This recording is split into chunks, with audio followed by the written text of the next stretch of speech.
दोस्तों आप ये 3 सेंटेंसेस सुनो और बताओ कि इनमें से कौन सा सेंटेंस आपको लग रहा है कि ये बात झूठ है। ओके, फॉल्स स्टेटमेंट पकड़िएगा, एकदम ध्यान से सुनिएगा। पहली स्टेटमेंट, खेती करने से पृथ्वी को नुकसान होता है, इसलिए अब खेती धीरे धीरे कम कर देनी चाहिए। दूसरा स्टेटमेंट, इंसानों को कीड़े खाना शुरू करना पड़ेगा क्योंकि गेहूँ चावल ये सब खाने से पृथ्वी को नुकसान होता है। तीसरी स्टेटमेंट, 2030 तक गाय भैंस बकरी एक्सेट्रा इन सब लाइफ स्टॉक एनिमल्स की पॉपुलेशन 30 से 50% ख़त्म करनी पड़ेगी, वरना पृथ्वी को नुकसान पहुंच जाएगा। चौथा स्टेटमेंट, किसानों को अब जेनेटिकली मॉडिफाइड सीड्स इस्तेमाल करने चाहिए क्योंकि जो बीज आज तक इंसानी सभ्यता इस्तेमाल कर रही थी उससे पृथ्वी को बहुत नुकसान होता है। आप वीडियो ख़त्म होने से पहले सोच कर बताओ कि कौन सा स्टेटमेंट फॉल्स है। And rising temperatures are threatening food security. The crisis deepens, food crisis spirals in Lahore. Of what's called food insecurity. It is widespread in the United States, and there's no obvious end in sight. आप लोगों को food crisis दिखा कर media बहुत डरा चुकी है। अब हम सब मिलकर फूड क्राइसिस की तह तक जाने की कोशिश करते हैं। ओके, बहुत ही ज़्यादा शॉकिंग खुलासे हैं, ध्यान दीजिएगा क्योंकि डर खत्म होता है सत्य की जानकारी से। नीदरलैंड्स की सरकार एक बहुत ही शॉकिंग डिसीजन ले चुकी है। 3000 फार्म्स को बंद करने के निर्देश दिए जा चुके। अब इन 3000 फार्म्स में खेती नहीं की जा सकेगी और खेती को रोकने के लिए सरकार ये फार्म्स को खरीद कर किसानों को बदले में मनी दे रही है।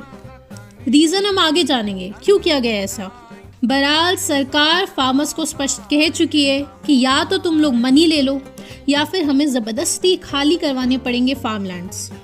और इतना ही नहीं, Dutch government life stock animals यानी बकरी गाय भैंस एक्सेट्रा इन सब की जनसंख्या को 2030 तक 30 से 50% घटाने का डिसीजन ले चुकी है और ऑर्डर्स दिए जा चुके हैं कि जल्द से जल्द इन जानवरों की संख्या कम करना शुरू कर दो और इसके लिए 25 बिलियन यूरो यानी करीब 22 लाख करोड़ रुपए, जी हाँ 22 लाख करोड़ रुपए जानवरों की जनसंख्या घटाने के लिए ये स्कीम लॉन्च करने वाली है।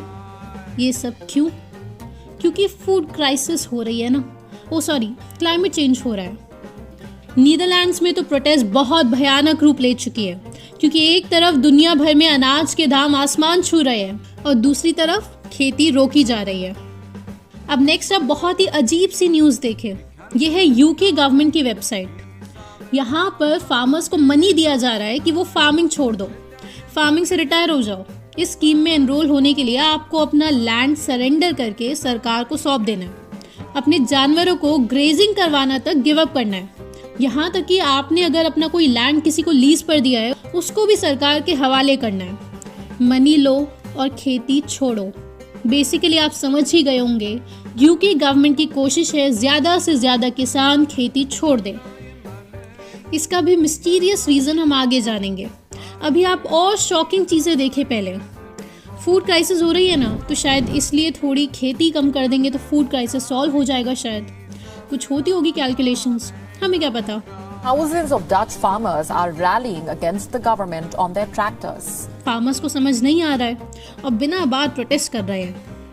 नेक्स्ट आप देखो यूएस से, और ये आर्टिकल की ज़रा हेडलाइन पढ़िए हमारे साथ। The Biden administration will pay farmers more money not to farm. मकसद है कि 40 लाख एकड़ लैंड कंजर्वेशन रिजर्व प्रोग्राम में ऐड हो जाए और इस 40 लाख एकड़ लैंड पर खेती रोक दी जाए। 400 एकड़ नहीं, 4000 एकड़ नहीं, 4 लाख एकड़ नहीं, 40 लाख एकड़ खेती रोको क्योंकि फूड क्राइसिस क्लाइमेट चेंज हो रहा है। 40 लाख एकड़ कितना होता है? महाराष्ट्र में एक इंसान मैक्सिमम 54 एकड़ फार्मलैंड ही खरीद सकता है। पूरा का पूरा दिल्ली का एरिया है 36 लाख। नेक्स्ट आप इस शॉकिंग ग्राफ देखो।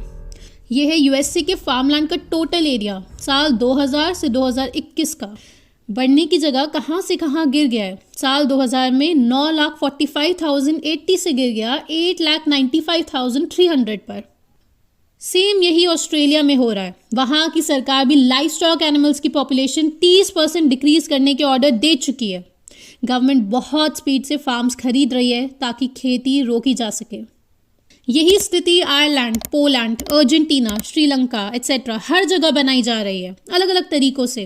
कहीं फर्टिलाइजर्स का प्राइस अचानक इतना ज़्यादा बढ़ा दिया जाता है कि खेती करना पॉसिबल ही नहीं हो पा रहा है। अफ्रीका में बिल गेट्स का AGRA यानी alliance for a green revolution in Africa, आप लोग हमारी पिछली वीडियोस में ऑलरेडी देख चुके हो कि कैसे पूरे अफ्रीका में फार्मिंग का बैंड बजा चुका है बिल गेट्स। धन्यवाद हो वंदना शिवा जैसे एक्सपर्ट्स का, वरना किसी का ध्यान बिल गेट्स और बर्बाद होते हुए अफ्रीकन एग्रीकल्चर पर जाता ही नहीं। The United States evolved a phrase during the Vietnam War, and the phrase was food as a weapon. To deliberately create hunger locally in order to make the world dependent. India में, राजस्थान में किसी भी इंसान को एक से ज्यादा काऊ रखना अलाउड नहीं है अब, अगर उसके पास 100 गज की जगह अलग से नहीं है गाय के लिए। वहाँ के लोकल्स की माने तो शहर में गाय के लिए इतनी ज़मीन ऑब्वियसली 90% लोगों के पास नहीं है। इस कानून के लागू होने से राजस्थान की 95% जनता गौपालन नहीं कर पाएगी, जिसमें हम भी आते हैं। उसके बाद अगर आपकी लाइसेंस शुदा गौ माता सड़कों पर भ्रमण करती हुई पाई गई तो 5 से 10 हजार रूपए जुर्माना आपसे वसूला जाएगा। अगर आप शहर में रहते हैं तो एक गाय को रखने के लिए कम से कम 500 वर्ग मीटर का घर चाहिए, जो कि राजस्थान की 90% जनता के पास नहीं है। अब इंडिया है तो ऐसा तो नहीं कह सकते ना, Netherlands, UK, USA, Australia, Ireland, Poland etcetera इन सब की तरह कि गायों की संख्या 50% कम कर दो। तो इनडायरेक्टली कोई टेक्निक खोजनी पड़ेगी। फ्यूचर में ये स्कीम्स और स्टेट्स में लागू हो जाए तो हैरान मत होना, दूध के दाम आसमान पहुंच जाए तो हैरान मत होना। अब ये आखिर हो क्या रहा है, मिस्ट्री क्या है जो सरकार लोगों को खेती करने से रोक क्यों रही है और दूसरी तरफ कह रही है कि फूड क्राइसिस होने वाला है, फूड इन्फ्लेशन होने वाली है।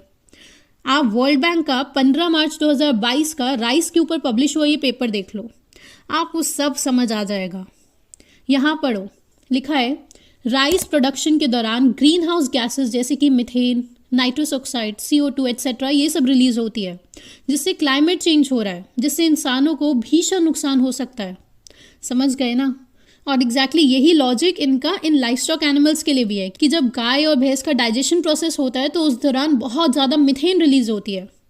यानी वर्ल्ड बैंक की ओपिनियन है चावल की खेती से खुद इंसानों को ही खतरा है, तो क्या करें, भूखे मर जाए?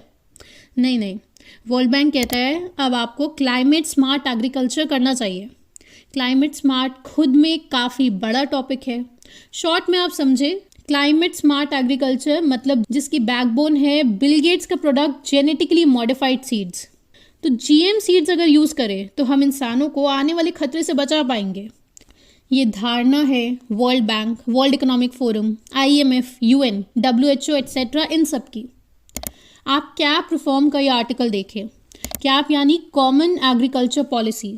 10 सालों में 2005 से 2015 यूरोपियन यूनियन में 40 लाख फार्म्स बंद हो चुके हैं। 40 लाख फार्म्स सिर्फ अकेले यूरोप में बंद हो चुके हैं।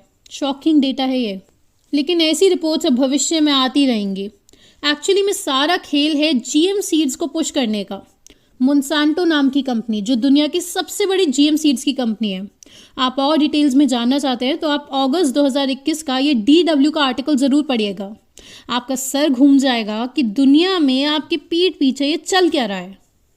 आप इस शॉकिंग फैक्ट सुनिए। UN की ऑर्गेनाइजेशन FAO के हिसाब से 1990 से 2000 के बीच दुनिया की 75% क्रॉप्स की वैरायटी गायब हो चुकी है। सिर्फ 10 साल में 75% गायब। और आज जो आप 2-4 वैरायटी की क्रॉप्स खाते हैं ना, गेहूँ, चावल, पोटैटो, कॉर्न, टोमेटो, सोया एट्सेट्रा, ये तो USA में ऑलमोस्ट पूरा GM हो ही चुका है। दुनिया के करीब 50% सीड्स इन प्राइवेट कॉर्पोरेशंस के कंट्रोल में आ चुके हैं।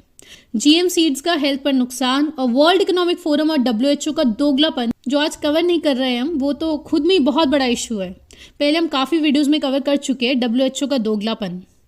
हेल्थ के अलावा जेनेटिकली मॉडिफाइड फूड का ये बहुत ही ज़्यादा बड़ा इशू है कि सारे के सारे बीज 3-4 कॉर्पोरेट्स के अंदर आते जा रहे हैं।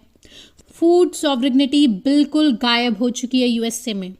बिल गेट्स मोंसांटो का लार्जेस्ट शेयर होल्डर है, ये बात आप लोगों को पता ही होगी। और वर्ल्ड इकोनॉमिक फोरम की यही कामना है, काश ये दुनिया में हर जगह हो जाए। वर्ल्ड इकोनॉमिक फोरम जो ओपन डिबेट से दूर भागती है, वो एग्जैक्टली बिल गेट्स की तरह यूट्यूब पर अपना कमेंट सेक्शन भी ऑफ रखती है। वो लोगों पर वाया गवर्नमेंट्स थोप रही है जीएम सीड्स, और इसलिए देशों की सरकारें पुराने फार्मर्स को कह रही है खेत हमें सरेंडर कर दो, क्योंकि पुराने फार्मर्स जीएम सीड्स नहीं लगाना चाहते हैं। और ये बहुत बड़ा इशू बनकर सामने आ चुका है इन जीएम सीड्स की कंपनीज के लिए। इसी को काउंटर करने के लिए एक कॉन्सेप्ट इंट्रोड्यूस किया जा चुका है फार्म जनरेशनल रिन्यूअल का, क्योंकि नए जो बच्चे हैं वो तो कंपनी से इन्वेस्टमेंट रेस करके खुशी खुशी जीएम सीड्स उगा रहे हैं, लेकिन पुरानी पीढ़ी जीएम नहीं उगाना चाहती।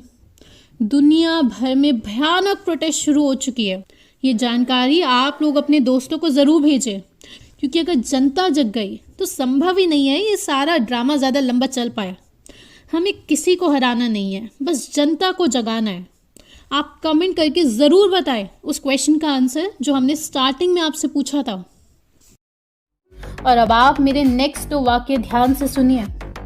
पहली चीज़, अगर आप इंटरनेशनल प्लान्स और ग्रेट रीसेट समझते हैं और वर्ल्ड इकोनॉमिक फोरम क्या कर रहा है वो आपको समझ आने लगा है और उसकी थोड़ी भी जानकारी रखते हैं, तो आपको बस क्लीन लिखकर KREEN ये लिखकर इस नंबर पर व्हाट्सएप करना है, जिसके बाद आप शॉर्टलिस्ट हो जाते हो और आपको टीम लाइफस्टाइल की लाइव ट्रेनिंग अटेंड करने के लिए फॉर्म दिया जाता है, जिसमें आपको बेहद ज़रूरी रिसर्च समझाई जाती है और जो इसका सोल्यूशन है IMPH उसका पार्ट 1 आपको समझाया जाता है। दूसरी ज़रूरी बात, बहुत सारे लोग पिछले 1.5 साल से हर महीने रेगुलर वेबिनार्स अटेंड कर रहे हैं, जिससे एक बड़ा ग्रुप बन चुका है आज, जिनके बहुत स्ट्रॉन्ग बेसिक्स हो चुके हैं और बहुत डीप नॉलेज हो चुकी है इन सारे एजेंडास की कि वर्ल्ड एलीट्स ह्यूमन सिविलाइजेशन को किस दिशा में ले जा रहे हैं। वर्ल्ड इकोनॉमिक फोरम जिस स्पीड से फैल रहा है, हमें भी उतनी ही स्पीड से IMPH सोल्यूशन की तरफ बढ़ना है। आप जल्द ही ट्रेनिंग अटेंड करें और सोल्यूशन का हिस्सा बने, और आप लॉन्ग टर्म ट्रेनिंग अटेंड करें, क्योंकि तभी वो सोल्यूशन प्रैक्टिकल है। तो नेक्स्ट वीडियो में जल्द मिलते हैं, और तब तक आप ये वीडियो ज़रूर देखें ताकि आप और गहराई से सारा गेम प्लान समझ सकें।